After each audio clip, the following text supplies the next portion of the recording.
Hello student, welcome back to my channel के commerce classes.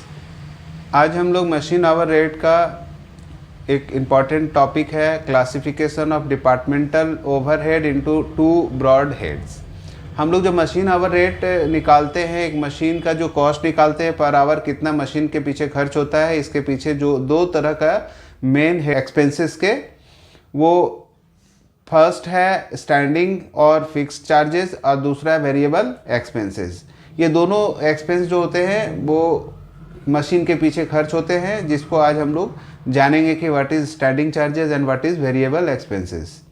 तो चलिए इस वीडियो को स्टार्ट करते हैं और देखते हैं कि स्टैंडिंग चार्जेस किसको बोलते हैं। स्टैंडिंग चार्जेस बेसिकली किसको बोलते हैं? फिक्स चार्जेस होते हैं जो कि आपके मशीन को चलाओ या मत चलाओ, खर्च आपका बराबर होता रहेगा। जैसे मशीन को जहाँ पर आप इंस्टॉल किए वहाँ का रेंट जो होता है वो आपको देना ही पड़ता है, चाहे मशीन ऑपरेट करो या मत करो।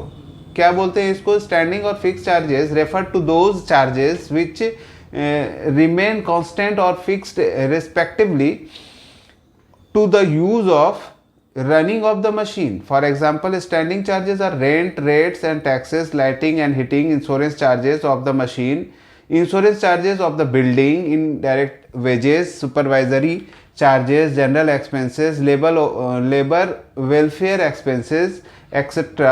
are the fixed charges. आप ये सब जो एक्सपेंस हम एग्जाम्पल के रूप में आपको बताएं आपको, तो ये सब एक्सपेंस ऐसा है कि आप मशीन चलाओ या मत चलाओ, ये सब खर्च होता ही रहता है। ठीक है, तो आप बोल सकते हैं इसको एक शॉर्ट फॉर्म में कि all expenses other than depreciation of the machine, repair, maintenance charges of the machine and power, steam, water are considered as fix charges. ये सब क्या होता है? फिक्स चार्जेस होते हैं, ये जनरली यूज होते रहते हैं। All these expenses are allocated to the all the machine of the department of a logical basis. अब अगर मशीन वहाँ पर 4-5 मशीन है आपके यहाँ और इलेक्ट्रिक पावर कंज्यूम हुआ है, तो उसको लॉजिकल बेसिस में हम लोग उसको डिवाइड कर सकते हैं। मतलब जो बड़ा मशीन होगा ज़्यादा पावर खाएगा, जो छोटा मशीन होगा ज़्यादा पावर नहीं खा पाएगा, क्योंकि वो साइज में छोटा है तो इलेक्ट्रिसिटी उसमें कम कंज्यूम करेंगे।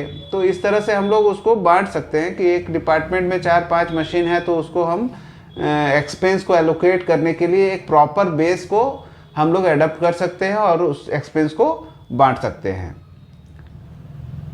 तो आपका जो फिक्स्ड एक्सपेंसेस है उसको हम लोग इग्नोर नहीं कर सकते, दैट वाई हम लोग उसको चार्ज करते हैं स्टैंडिंग चार्जेस के रूप में। और आप मशीन को ऑपरेट करो या मत करो, वो लगता ही है, इसलिए उसको हम लोग अलग से निकालते हैं, कैलकुलेट करते हैं। और जो हम statement of machine hour rate बनाते हैं हम लोग, उसमें अलग से दिखाते हैं कि फिक्स चार्जेस मेरा इतना खर्च होता है। आफ्टर दैट हम लोग दिखाते हैं कि वेरिएबल चार्जेस क्या होगा। तो वेरिएबल चार्जेस जानने से पहले हम लोग फिक्स्ड एक्सपेंस को एलोकेट करने के लिए कुछ बेसिस है। जैसे रेंट को कैसे बांटेंगे? फ्लोर एरिया के हिसाब से आप बांट सकते हैं। लाइटिंग को कैसे बांटेंगे? नंबर ऑफ लाइट्स आपका मशीन के पास कितना लगा हुआ उसके हिसाब से बांट सकते हैं। हीटिंग का फ्लोर एरिया के हिसाब से आप उसको बांट सकते हैं, या फिर और भी कोई टेक्निकल बेसिस अगर आपको वो पर्टिकुलर जिस क्वेश्चन में आप बना रहे हैं वहाँ अगर कुछ क्लू दिया हुआ है तो उसके हिसाब से हम बांट सकते हैं। सुपरवाइजरी चार्जेस जो होता है, टाइम डिवोट जितना करेगा, वो जितना टाइम देगा उस मशीन के पीछे, उसके हिसाब से हम लोग उसको चार्ज करते हैं। कैंटीन एक्सपेंस अगर दिया हुआ है एंड वेलफेयर एक्सपेंसेस, तो नंबर ऑफ वर्कर के हिसाब से एक मशीन में कितना वर्कर काम कर रहा है। अगर ज़्यादा वर्कर काम कर रहा है तो उस मशीन के पीछे हम लोग वेलफेयर एक्सपेंसेस ज़्यादा चार्ज करेंगे, क्योंकि मशीन को चलाने के लिए तो स्टाफ चाहिए, स्टाफ तो चार्जेस लेंगे ना अपना। तो इंश्योरेंस चार्ज है, जनरल चार्जेस है, ये सब को हम लोग डिवाइड करते हैं। वो जनरल चार्जेस तो आपका वो मशीन के ऊपर किस तरह से खर्च हुआ है। अगर जनरल एक्सपेंस है तो 4 मशीन है तो 4 से डिवाइड करके अलग अलग मशीन का हम लोग जनरल चार्जेस निकाल लेंगे। बाद में हम लोग को working hour of the machine से डिवाइड करेंगे तो 1 घंटा का आपको वर्किंग जनरल एक्सपेंस पता चल जाएगा। इंश्योरेंस ऑफ मशीन, जो हम लोग इंश्योरेंस चार्जेस खर्च करते हैं, इंश्योरेंस प्रीमियम जो भरते हैं मशीन का, उसके लिए हम लोग मशीन का जो कॉस्ट है उस पर, उसके आधार पर हम लोग उसको डिवाइड कर देते हैं और मशीन का चार्जेस हम लोग अलग अलग कर सकते हैं। ये सब जो भी एक्सपेंस बता रही है फिक्स्ड एक्सपेंस है, ठीक है। इंश्योरेंस ऑफ बिल्डिंग, जो बिल्डिंग के एरिया के हिसाब से आप उसको चार्ज करेंगे, क्योंकि पूरा बिल्डिंग का इंश्योरेंस होगा और आपका मशीन किसी एक ही रूम में रखा हुआ है, तो फिर मशीन बिल्डिंग का जो इंश्योरेंस प्रीमियम है वो तो पूरा बिल्डिंग का, वो पूरा मशीन में चार्ज नहीं कर सकते हैं, क्योंकि एक ही रूम में वो मशीन इंस्टॉल है, तो एक रूम का जो भी चार्जेस आएगा इंश्योरेंस का वो उसमें चार्ज करेंगे। तो फ्लोर एरिया के हिसाब से उसको बांट सकते हैं। कंज्यूमेबल मटेरियल तो बहुत आसान है, जो मशीन ज़्यादा कंज्यूम करेगा, ज़्यादा बड़ा मशीन होगा या फिर ज़्यादा प्रोडक्शन करता होगा, उसके हिसाब से उसको कंजम्पशन भी ज़्यादा होगा मटेरियल का, जैसे ग्रीस, कॉटन, ऑयल, लुब्रिकेंट, ये सब। तो ये सब हम लोग उसके हिसाब से बांट सकते हैं। जो फिक्स्ड एक्सपेंस को हम लोग को एलोकेट करना होता है कि एक मशीन के पीछे फिक्स्ड कॉस्ट कितना होगा, वो इस बेसिस में हम लोग कर सकते हैं। इसका एक चार्ट बना रखे हैं हम लोग, उस चार्ट के हिसाब से आप उसको देख सकते हैं।